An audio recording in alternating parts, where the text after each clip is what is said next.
Hey everyone, how are you all doing? I hope you've had a great day, because honestly, I am. After I'm done with this video, I'm going to go back and play some more Phantom Liberty, because there's one thing I like more than an absolutely banger DLC for a game that is finally in a good state.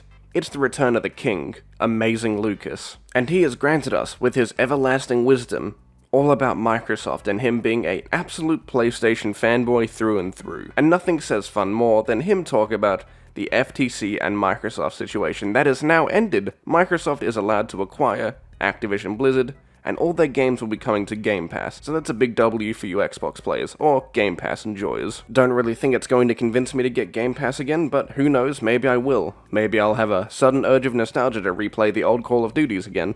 So the deal is practically done. Oh my goodness. You know, I want someone in the comments to name a more iconic fanboy intro. This does not include Dreamcast Guy, because he's not a fucking human. We all have proof of that. But if you can name anyone, I will give you a sweaty handshake and, I don't know, 5 doubloons from the Middle East. So, if you haven't heard, Microsoft is this much closer to... You know, I find it funny from your video title. Microsoft's deal to buy Activision is a nothing burger, when in reality Jim Ryan sat there and fought for this to not go to Microsoft because he knows how much money Call of Duty makes. There's a reason why Call of Duty makes the most revenue out of any game, mostly every year. And I don't blame PlayStation one bit for wanting to try and keep those exclusivity rights that they already had with Call of Duty and Activision as a whole, because that probably landed them a lot of money over the years that they managed to keep it with them. Securing the Activision Blizzard deal. I believe the only people who were in the way was the UK. They made a deal with Ubisoft when it came to cloud gaming. But all in all, from what it looks like, right, since FTC, they're out of the picture, they're going to close the deal. They're going to seal this Activision Blizzard deal. And I'm seeing a lot of praise. I'm seeing a lot of people going, yeah, oh, this is awesome. A lot of people on Twitter, now if you don't follow me, it's Amazing Lucas fans, but a lot of people are praising this deal. And this is something that I've said before, and that is, why? So you're telling me you don't know why people want Call of Duty on Game Pass or for Xbox to own them? Personally, I would prefer if no one owned them and they just came to Game Pass, because at the end of the day, that's all people probably really want. Because I don't want to spend $70 every year on a game that I'm not going to probably care about within 2 months' time. But that's why I don't purchase any Call of Duty games. But I'm just speaking on behalf of those that already have and probably don't enjoy some of the newer installments. Plus, any chance to save a bit of money on buying a game that may or may not be good is a win in my book. And if you don't like that, I think there's something very wrong with you. Can someone explain that to me? Because I'm not sure what there is to praise about this deal. Can you honestly say, I know this is hard for a lot of Xbots out there, but can you honestly say that you're genuinely impressed with the service that you've been getting from Xbox? I would say on the Game Pass front, absolutely. I've been getting nothing but decent to good games from there. Personally, I don't play it for the exclusives, I play it for the games that come to there occasionally, from indie to just random third-party games that interest me, that may or may not tickle my fancy. But if you are talking on the overall stance of Xbox, no, I don't really plan on using my Xbox much anymore, only for games and gameplay in the background that you see like Warframe.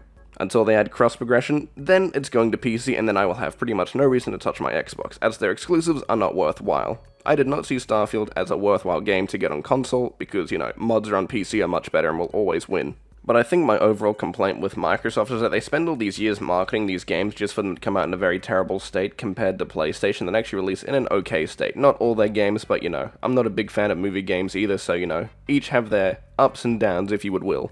Can you genuinely say that, hey, I'm loving the first-party games that they're giving me, I'm loving the service and the quality of games that I have via Game Pass?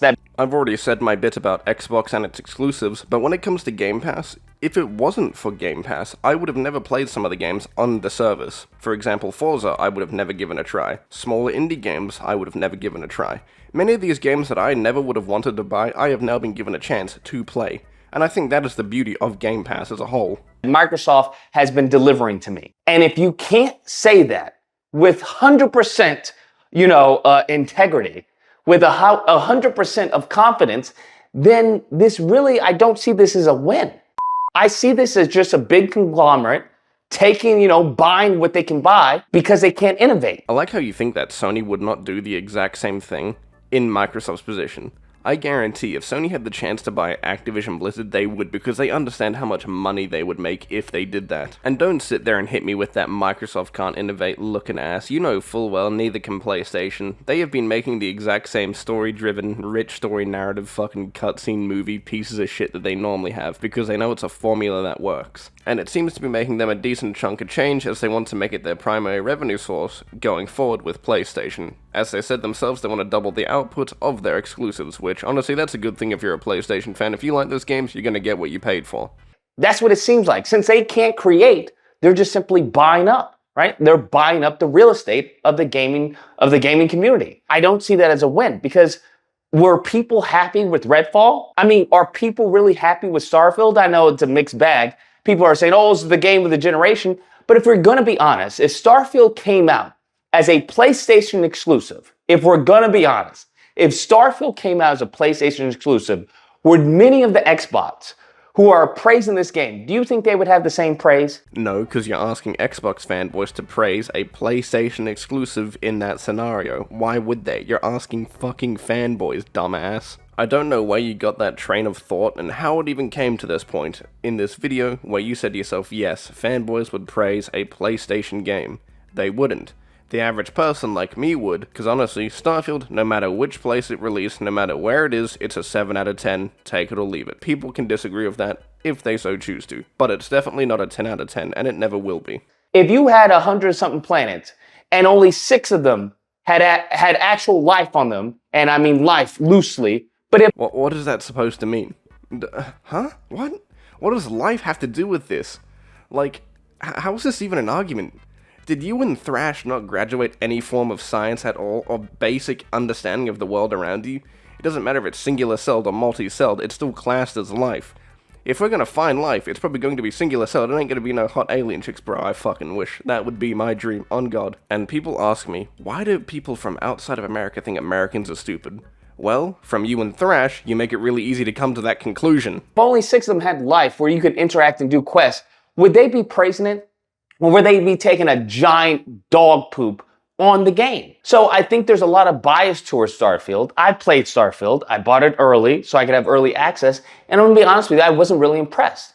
And honestly, I can't disagree with that, Lucas. I don't think many of us were really impressed with it. I mean, I wasn't personally. A lot of other people seem to be enjoying it more than I did, which that's cool with you guys. You can enjoy it if you want. Me personally, it has done nothing but be a lesser version of Fallout 4 with a lot of features stripped or removed outright. I mean, my opinion doesn't really mean much. I've spent 8 years, well, roughly 8 years playing For Honor, so, you know, I'm clearly a viable form of information. I still have that issue when it comes to Sony, as you can see with Spider-Man 2. I think there's a lot of squandered potential. Now, Sony beats Microsoft, I would say 9 out of 10, 9 out of 10, okay? But at the same time, they seem to be falling in a pitfall where it's like, well, they don't have to worry about Xbox.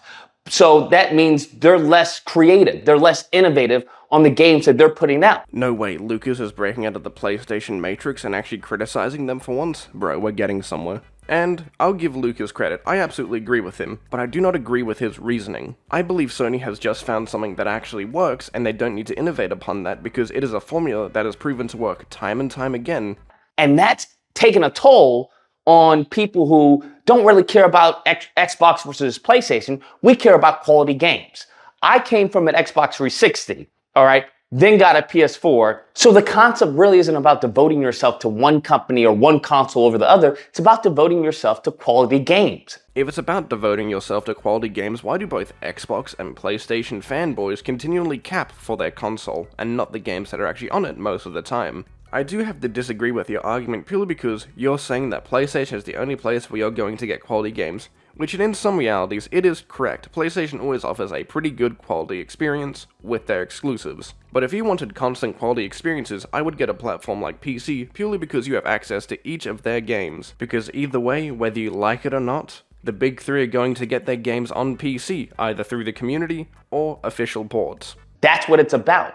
And if you juxtapose this acquisition with, Phil Spencer talking about, hey, if Game Pass, doesn't see significant growth, by 2027, it's going to be game over. We're going to take ourselves out of the gaming market. Personally, I don't believe they will ever leave the gaming industry as a whole. I do believe they will step down a bit more and more every year, but I do not believe they will completely leave, as they have way too much investment into the gaming industry. On top of that, if you leave, it's pretty hard to get back into the gaming industry overall, as I'm sure, as you know from everyone else, from Stadia failing, it's not really that easy to get into this industry as a whole, to actually provide consoles or provide games. Honestly, I would prefer Microsoft over fucking Apple or Amazon to start making games. Who knows what type of crap they would pump out and what type of terrible monetization practices they would have. And if you haven't looked at Game Pass isn't growing. It's not. It's been on, they constantly miss their numbers time and time and time again. In addition to that, you compound that with, as far as the lack of sales that Game Pass causes, then it's a double whammy. I don't know about you, Lucas, but I'm going to abuse Game Pass. I may not have it right now, but I'll say one thing and one thing only. You will never catch me wanting to spend $160 on a game like Starfield again. I will gladly get Game Pass next time. I have learned my lesson. That is the one benefit to Game Pass. And with them not innovating, not creating, it's only a matter of time. That's what it looks like. It's a matter of time. All of these acquisitions aren't going to help when it comes to a lack of innovation in gaming. All of these acquisitions aren't going to help when it comes to people going towards your product, because you're trying to buy talent. I like how you make this out to be a purely Microsoft problem. I don't think you realize that Sony has done this many times over and over again, just like Nintendo, just like Microsoft. If they had the money and they had the power, they will do it. Every company would, because more value on your system through either exclusives or offering them on your subscription service is going to get more people. I don't know what world you think that Call of Duty would not bring more players onto Game Pass. That is such a big franchise to have there day and date on Game Pass with the release. That is going to increase the amounts of people on there by a huge amount. And you're not even doing anything with that talent. Now, in the meantime, Sony definitely has some gaps, but it's a little hard to see because you're laughing at the poor display that is Microsoft, where it's like, Sony, you shouldn't be laughing that hard because your time is coming if you don't innovate and create and put out some killers as well. Bro, I'm so happy to see you criticize fucking PlayStation. You know, it really does bring a tear to my eye to see you losing that PlayStation Fanboy title. Soon, you'll just be Fanboy. I think this is the perfect time to bring up that Jim Ryan recently got fired, I think a day or two ago now. I don't remember the exact time, but yeah, it's said that he'll be leaving next year, Sony or whatever, and someone else is going to take his place. I mean, he ran Sony pretty well. I'll give him credit. If it wasn't for him, Sony wouldn't be in the position it is now to, make fun of Microsoft, which honestly, big dub. But I do see why people believe that he was probably fired for the multiple blunders done by PlayStation this year, from the failing of the Activision Blizzard merger to stop it, from the subscription increase to the game increase, which probably did not look good on him, especially him being the CEO. Let's hope the next CEO for PlayStation will bring Bloodborne and many other PlayStation games to PC sooner than later. If Wolverine looks like a bland, a non-innovative, non-inspiring game, that's not going to be a W. That's going to be a massive L, and it's going to hurt Sony going forward. Finally, Lucas is getting his redemption arc. This is amazing. Honestly, we're getting somewhere in life. I never expected a PlayStation fanboy to shit talk Sony. That's just a big W. So I'm all for competition. That's why I enjoy. That's what I like. When it comes to this acquisition, I don't see a win for anyone. It's not a win for Xbox. How is paying $15 a month to get access to the entire repertoire of all of Activision Blizzard's games that are on console not a W? Come on, Lucas, everything was going so good for you, and you're now throwing it away. Come on, don't be like that.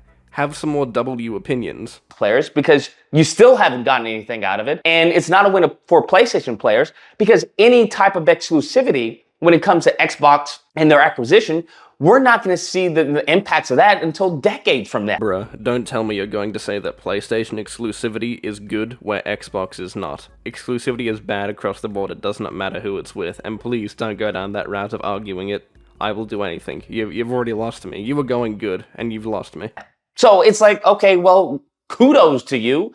I guess you get to have access to games that we've been had access to, but any of this exclusivity talk, like I said, at least I believe the papers were like 10 years or 15 years down the road. So it's like, okay, We'll worry about it when when that comes. And if you don't think they're not going to have new IPs to substitute the impact of them maybe possibly losing exclusivity to Call of Duty or something else, I absolutely believe they will make a competitor to Call of Duty. It will probably not be as big as Call of Duty, as that's pretty much impossible for them to actually compete on that level. It's a very hard thing to do, and if they do, all power to them.